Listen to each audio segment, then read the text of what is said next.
Settled down at the base finally. It was a pretty long travel just from the gates. It feels weird being here alone. There's other beds as well as other spots for offices. It's like I was meant to work with others rather than alone. I don't like it, but it pays well. I just need to start work. I once got flirted with, and instead of giving my number, I said that all I needed to find was Lunchables. Does that have anything to do with Voices of the Void? No, but that doesn't stop me from talking about my suffering. I want to be scared while I play video games, but clearly Mr. Doctor Knows, the creator of Voices of the Void, has reasons to believe that you should be laughing as you pee yourself. Which, in and of itself, it kinda works if you laugh hard enough. But this game is still a horror for a reason. It's got moments where you can find something like Maxwell the cat. There's a few different types of Maxwell, but they're also all named differently. Mr. Doctor Knows added a few Easter eggs to find, and most of them are actually activated with commands. It's great that even a pre-alpha, which is insane considering how much content is in the game already by the way, has commands for Easter eggs already. It's like the opposite of how Ashes of Creation died already, but instead we're thriving on content from Voices of the Void. I'm so excited for the 0.9 update to hit itch.io. I know I'll be playing a lot of it for sure. Hopefully some on stream at twitch.tv/EzraelVT.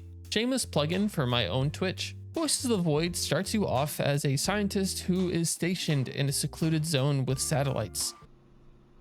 Things seem to go by quicker. Upgrades definitely helped, and I heard something outside the base when sleeping, but it seemed to be nothing. Time to work. You are to search deep centers of space, deep within a dense forest. Even though you are in a deep and dark forest, you are alone, at least for now. You were always meant to find something, no matter the cost. The base you're stationed at has creepy and frightening secrets behind the walls.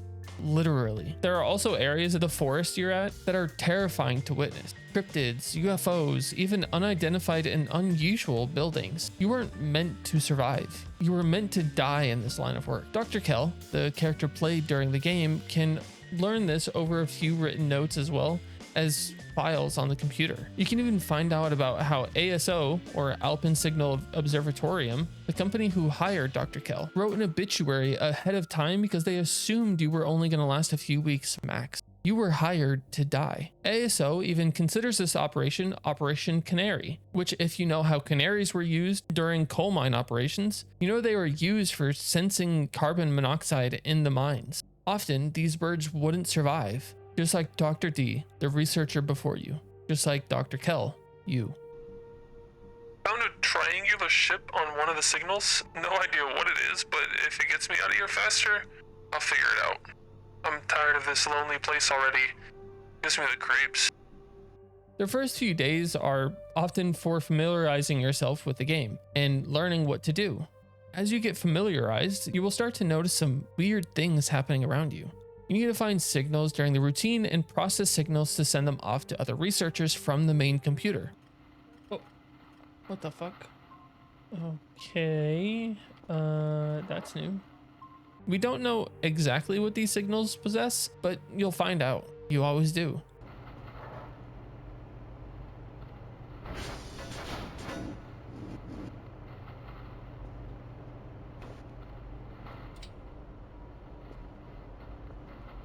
There's nothing over here. I'll have to go upstairs. Or I can start using this room.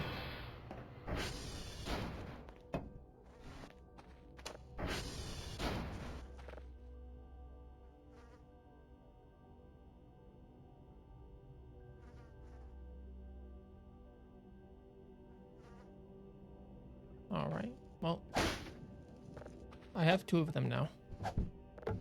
The game does a good job at feeling eerie, like you're meant to feel alone. You are meant to feel paranoid and terrified of the unknown. Each entity has an ambiance that can be felt for a reason. I found a book for Kerfer Omega and ended up finding all the parts. The robot is phenomenal and can get the work I do done a lot faster while I investigate. I'll keep exploring the area and see what I can find. You can search through the base, through the forest, and even the lake, but nothing will stop your curiosity. Not the questions of the unknown, nor the known. You're able to find much more horrifying entities as you work through these signals, and they can find you. You always feel like you're watched while sitting at your desk, almost like you're a caged animal at the zoo, waiting for your moment to escape. Constantly can't sleep. I keep sensing something nearby. I'm gonna go check it out and hopefully don't pass out from sleep exhaustion. Even after you settle into your little jail abode of an observatory, your moments of anxiousness don't cease. They just escalate almost immediately. You're thrown into chaos with invisible aliens, meat falling from the sky, and orbs of what seem like sunlight that can rip you apart. I found a cave. It's blocked, but it's used. I'll come back later with the flashlight to investigate it. I need to know what is lurking in this observatory area. You are warned by other aliens about these orbs, seemingly like they don't want you to die. Mannequins walking around like they're alive, like they're looking for something or someone. Did I mention that there was a previous researcher at this observatory? Or did I also mention that he went insane, got drunk, and destroyed the place whilst trying to set it on fire? Yeah, he wasn't happy nor sane. Who can say Dr. Kell isn't the same? We don't know or will never understand the unknown. Dr. Kell isn't any different. You aren't any different. This chance to get a paycheck is Dr. Kell's prison. This job is not for the average person. As I continued through the game, getting all the signals sent out as I could, I grabbed something that could keep me sane with a TV. Funnily enough, you can play YouTube on it, and it helps to ease the nerves since mannequins scare the shit out of me personally.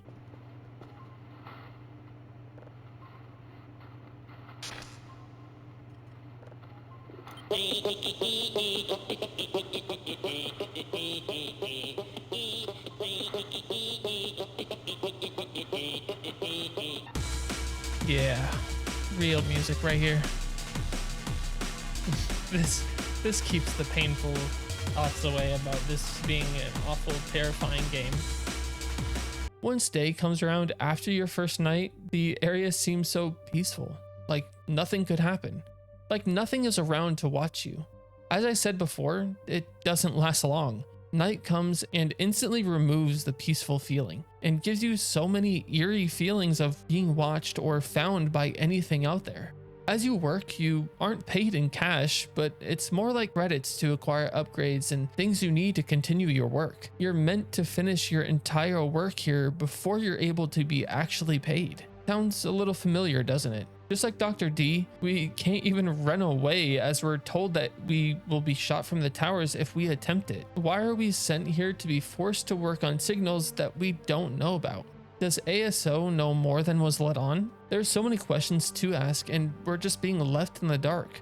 You're placed alone in this observatory and forced to wonder how those on the outside are doing. Often I would search all over after finishing some work and would find notes of the past from previous researchers. I learned how they went about processing signals, things they found, entities they found. It's always so uncomfortable to discover unwelcoming aliens and were possibly killed by them. Every note could very well be the same person, but it feels like they were separate workers, disposable, just like you. When you search the base, there are multiple bunk beds, like 8 researchers are supposed to be working. So why is it they just sent Dr. Kell? Why you alone? Because they realized how costly it was to lose an entire squad of researchers. So you were sent because you're easily replaceable. Another reason they pay after the work is done. I heard a noise, so I went to investigate it. It was a diamond-shaped ship. It seemed hostile, so I left it alone after taking a picture. Not sure what it could be, but I don't want to take any chances. If you use console commands, you're able to actually find dead bodies in the freezer of the basement and underneath the garage area. I'm sure these will come into play for the story in the future, but they seem to be set up in a way to find out as soon as they are. Every event I came across showed a story or a new encounter of aliens. The Aerials, invisible aliens with a spaceship that looks very triangular, often are friendly unless you're an asshole to them. The game also comes with a rep system for them. If you're horrible, they do pretty fatal things when your rep is incredibly low. But if you're friendly with them, give them shrimp, which for some reason they love, they actually want to do things for you and give you stuff back, even if they prank you still. Each signal they send you proves they are here as friendlies. They even accidentally turn off the sun. Yes, they quite literally turn it off like a light in your room. At least they say sorry afterwards in a signal. There's also those known as the Razatals. I don't know if I said that right, but they are aliens that actually sent the message about the glowing orbs. Subsequently, a few days later in game, the glowing orbs will actually appear. These indeed actually rip the body parts off of you. Now, there is an insane event not that far afterwards that has one pyramid looking thing known as the Ratio, and they actually take all the glowing orbs out of the area. It's kind of wild to see a massive pyramid kind of spider looking alien that just wants to pop in, take all the orbs from the area, and leave like nothing happened. As I was roaming the area for new events, I ended up finding a cave. During the day, it's actually blocked, but at night, it's different. Something left and kept the area open. I didn't know what it was, at least at first, but I found quartz inside. I saw it. I found a creature from the cave. It ran me down as soon as it noticed me. I even grabbed a picture of it. So much for the cost of that camera. I couldn't even imagine a more terrifying sight at this point. I even searched the cave running from it. It looks abandoned by humans, but lived in by the creature. Deeper in, there's actually quite a bit of a system. Even uranium, I believe. As well as lights. Like someone was already looking through here. Like it was abandoned for some reason halfway through prospecting. Was the creature I found the cause of it? Or was it something they found inside?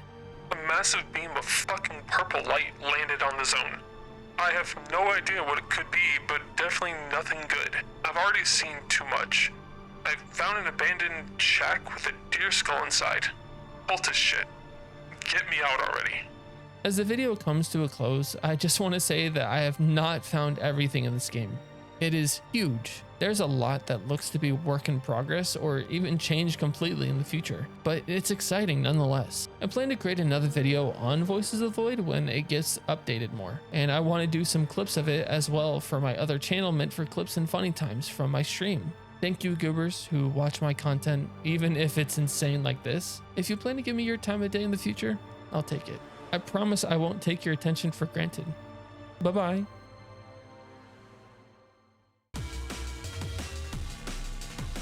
I'm not getting this out on time.